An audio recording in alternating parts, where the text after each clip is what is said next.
Toyotas of Van Niekerk and JP Damso. Cronje and Gemmel will launch their attacks from 8th and 10th on the road respectively. Stage 1 is a very short 1.46 kilometer blast on tar roads at Kruisrivier, just down the road from Volkswagen's factory. The organisers have thrown in a few man-made obstacles to complicate things for the drivers before they move to the other side of town for stage 2, 3.54 kilometers of faster tarmac at Winterhoek.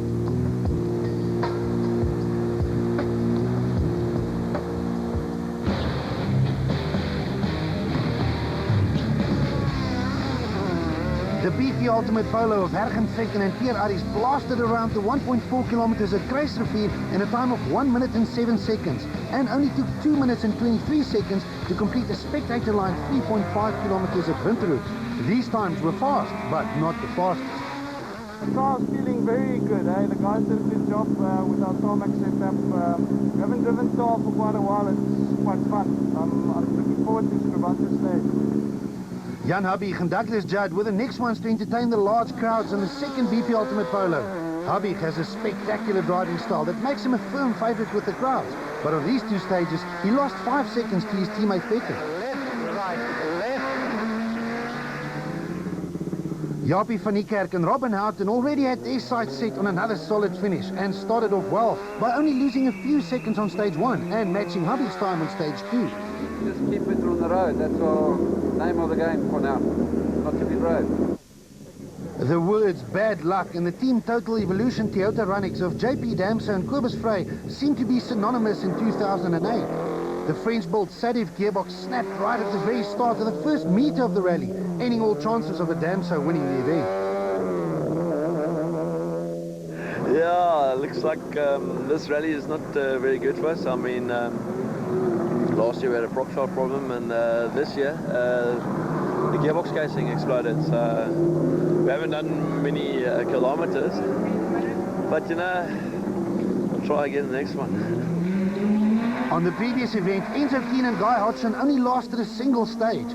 This time, the VW team did everything in their power to not only ensure that the car will take the punishment, but to make it fast on tar as well.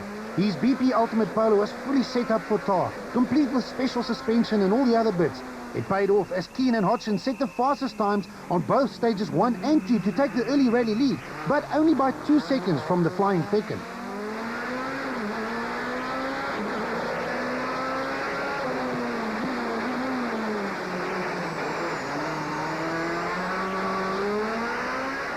Just getting used to the car, and it's quite tight, you know, so the car doesn't get time to heat up the tyres. But slippery in the first corner every time, but it's quite good to be here. The Philips Toyota Runnix of Nicholas Ryan and Scott van Heerden was the next car to tackle these two short stages. Ryan drove sensibly and set his 9th fastest time on both occasions. The car's revving nicely and brakes are working and gearbox is right, so I'm glad the first 2 stages are over. Charles Wilkin is a former multiple circuit racing champion and therefore very familiar with driving on tar. Together with Greg Godrich, he threw the Sasol Konica Minolta Subaru around stage 1 for the 5th fastest time, but the pair had trouble during stage 2.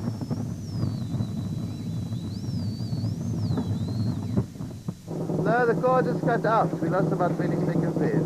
Just cut out.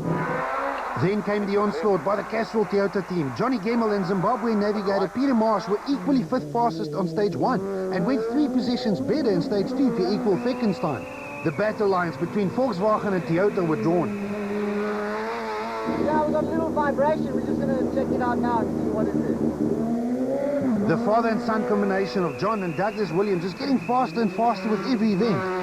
The Williams Polo started well by posting 5th fastest stage times in both stages 1 and 2. Here's another former multiple circuit racing and world go-karting champion.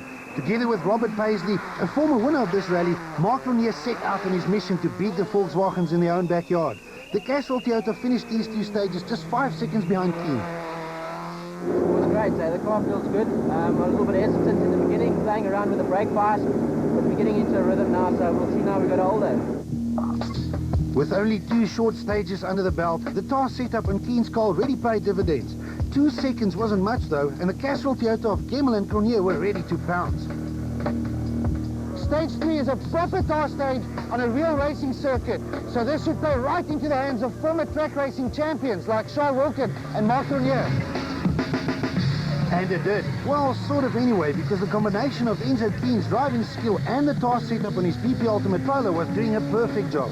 Keen and Hodgson again won the stage for their third in a row, but this time the Castrol Toyota of Cronje and Paisley was only a single second behind. The sister Castrol runnings of Gemmell and Marsh set the third fastest time together with the Polo of Fecken and Aris. Fifth fastest at the Scribanti racetrack was the Sassel Konica Minolta Subaru of Walken and Godrich, as well as the BP Ultimate Polo of Jan Habig and Douglas Judd. Track racing experience also showed when Hein Latergan and Johan van der Merwe in the Steve's Auto Clinic Subaru shared the 7th fastest stage time with the Williams Polo and mixing it up with the S2000 car. When we look closely at the lines through a fast S section of the Scribanti racetrack, it's clear that track racing champions like Cronje, Wilken and Latergan know the fastest way through it. Paul Pfeiffer and Cindy Harding were still getting used to their brand new and expensive state-of-the-art Nobili Subaru N14 from ProDrive in England.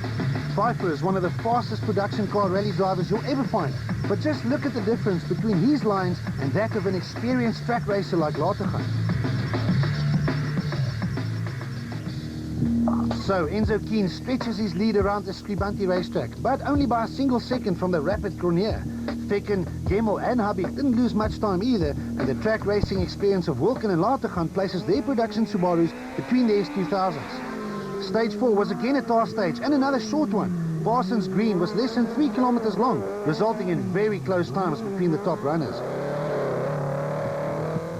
After the break, the real rally starts as the teams prepare for the first of many gravel stages on the tough 25th Volkswagen Rally. The Longmore Forest stage, 46 k's on gravel. The cars will now come into service for the first time, and Volkswagen is going to attempt to change Enzo Keen's car from a task spec car to a gravel spec car, which means all the components must come out and the gravel ones must go in. And they've only got 26 minutes to do it in. Seeing a works factory team in action is pure poetry in motion, with every action carefully planned and executed to achieve the end result. In well under the allowed amount of time, the BP Ultimate Volkswagen team managed to successfully change all 4 corners of the car, preparing Keen for the rest of the battle, which in all honesty was only about to start. Similar to the previous year, we tried the setup and we were leading Surge by 3 seconds. I think psychologically it's got more gain than actual time, you know. Second a kilometre is what we were aiming at. We're bringing the fight to them, so let's see. We're going to gravel now, and I've got a nice position on the road, and hopefully we can scare them. Stage 5 was the first gravel stage of the event, 9.7 kilometers, consisting of a few laps around the Port Elizabeth Oval racetrack and a nice section of scraped gravel roads in the area.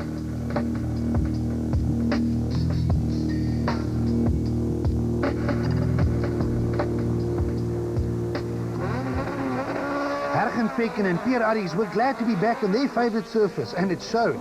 The BP Ultimate Polo set the fastest time of 6 minutes 26 seconds on this stage. Teammates Keen and Hodgson were second fastest.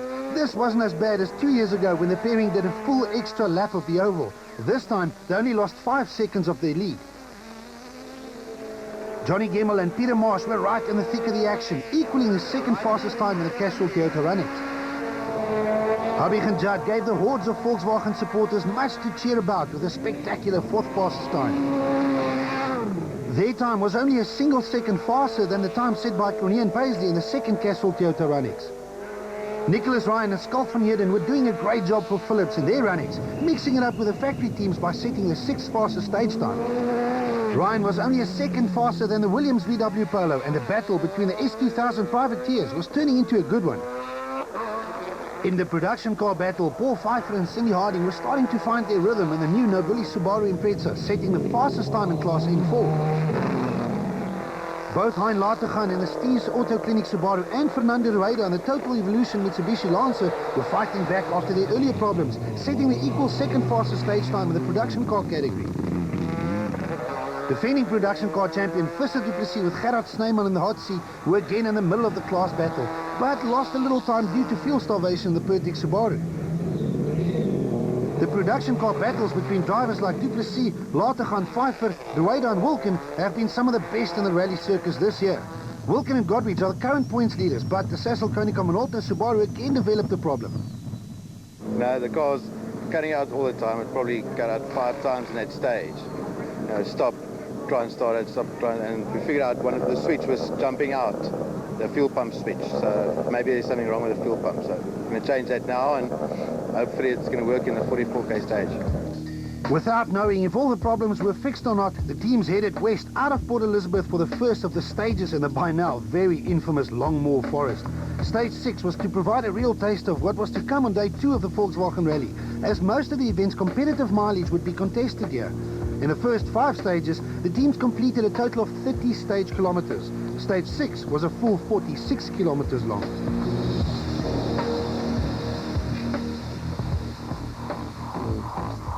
Over the years, these forest roads have seen some of the best rally battles in history, as they provide a tough and demanding test for both man and machine.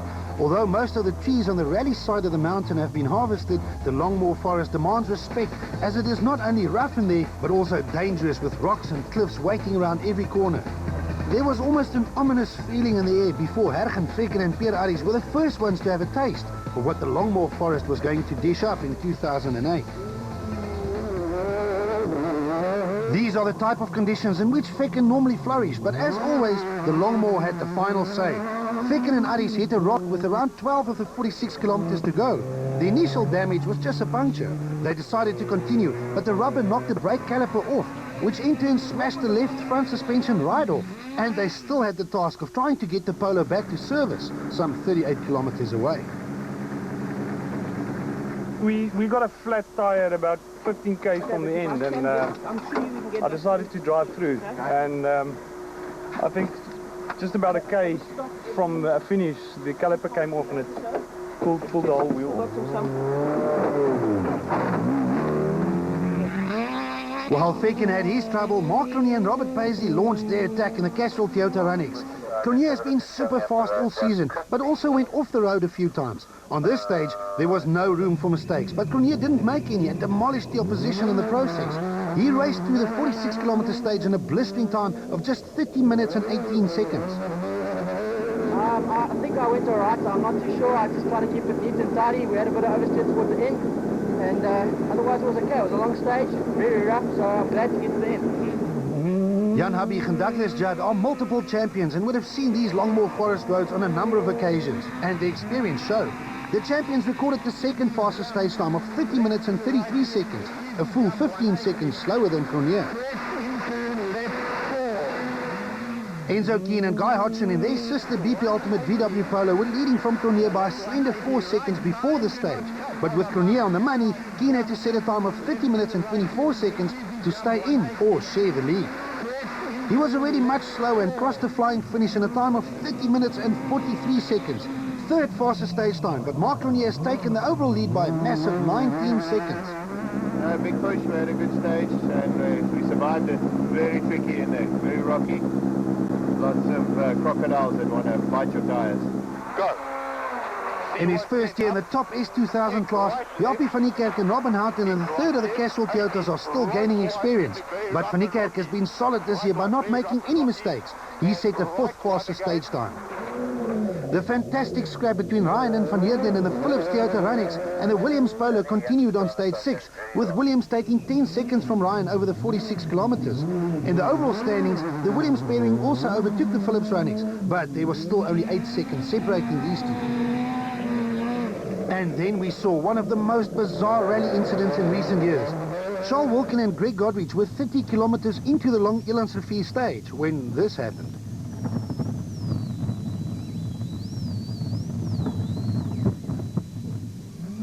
The two cars collided in a hairpin, causing damage to both. Yeah, we were in the long stage leading our class, and we were having a good stage. And there was no need to look behind us, and next moment here was Johnny Gemmell hitting us from the side. Yeah, we caught Charles. We thought he had a problem, but speaking to him now, he says he hasn't got a problem. So we caught him anyway and followed him for a bit, and then seemed like he was moving out the way. You know, his story apparently is that it looked like we were putting over, but we didn't even see him. And then we got together and banged wheels and broke our steering arm. And that was that. As predicted, the 46-kilometer Elandsrivier stage was busy causing havoc all round. Fernando Rueda and Dave Lefkowitz in the Total Evolution Mitsubishi Lancer also hit one of the many, as Fernando would put it, crocodiles in the road. Yeah, we had a puncture, we had to stop, we've been off the road, it was really not our stage. The Spaniard's misfortune also affected the charging Pertex Subaru of Visser Du Plessis and Gerard Snyman, who lost some time in his dust. After a puncture and losing some time in the stage, Paul Pfeiffer and Cindy Harding decided to retire the new Nobili Subaru. Through all the carnage, Hein Latergan and Johan van der Merwe emerged as the production car leaders. The Steve's Auto Clinic Subaru not only managed to stay out of trouble, but also set the 7th fastest overall time on this stage. It was nice. I tell you what, it's difficult to keep on concentrating. It's different conditions, you know, sometimes slippery, very fast, very tight. Everything jumps at you, you know, so it's a hell of a difficult. After the battle that was Elandsrivier, the crews had time to patch their wounds at the 60-minute service in the holiday town of Jeffreys Bay. J-Bay was also hosting the Billabong Pro surfing contest, so the town was bustling with activity, and so was the service park. Somehow, Hargen Fecken and Pierre Aris managed to drag their 3-wheel BP Ultimate Polo all the way to J-Bay, giving the Volkswagen technicians another chance to rebuild the Polo. But this time, it was not part of a carefully planned strategy. Over at the Du Plessis and Snyman Pertex Subaru, the sparks were literally flying. No, I have a new cross member in the workshop, but it's not here. So we could have replaced it. Class A6 leaders Mohamed Musa and Grant Martin were anxiously watching as their team changed the gearbox on the Team Total Toyota Corolla. We're doing a planned gearbox change just to be safe. We had a gearbox failure on the last rally and we don't want to repeat. Although Enzo Keen had the early rally lead, Castrol Toyota's Mark Renier did enough to open up a 19-second lead. Was this the beginning of Toyota's fight back, or even better for them, the continuation of their tradition to beat Volkswagen in their own backyard? Yeah, it was a bit of a mixed feelings today. You know, we went into the first gravel stage, and I thought I had a fairly reasonable stage, and the guys took time out of me, so I thought, oh, you know, where did I lose the time? And after analysing it a little bit, I think I realised where I lost the time and put it together for the long stage and focused on those points, and straight away we were back on pace. So at the top, Grenier was leading from the polos of Keen and Habig, and in production cars, Latergan was impressive to lead from Du Plessis and Wilkin. But further down the field, the drivers were also giving their all. In the rapid and top two-wheel drive Class A7, Gugu Zulu and Carl Peskin in the PP Ultimate Polo set the initial pace from the NetConnect Polo driven by Adrian Karth and Rikus Fourie. Special Vehicles off-road champion Evan Hutchison and Greg Gericke in the hot seat were fresh from a class podium on the previous event in their motorized Toyota Runnings. But the engine expired in stage 4. Ken Subert and Henny Boertes in the Salom VW Polo drove well and took over the lead after stage 5, but relinquished it to Adrian Karth after the first forest stage of the rally. Nico Higgs and Menno Havelaar in the HRD Racing Toyota Runnings occupied a podium position for a while, but they got overall by former Northern Regions champion Michael Otto and Armand de Toey in the Barlow World Toyota Corolla. Class A 7 points leaders Chris de Wit and Dean Deadler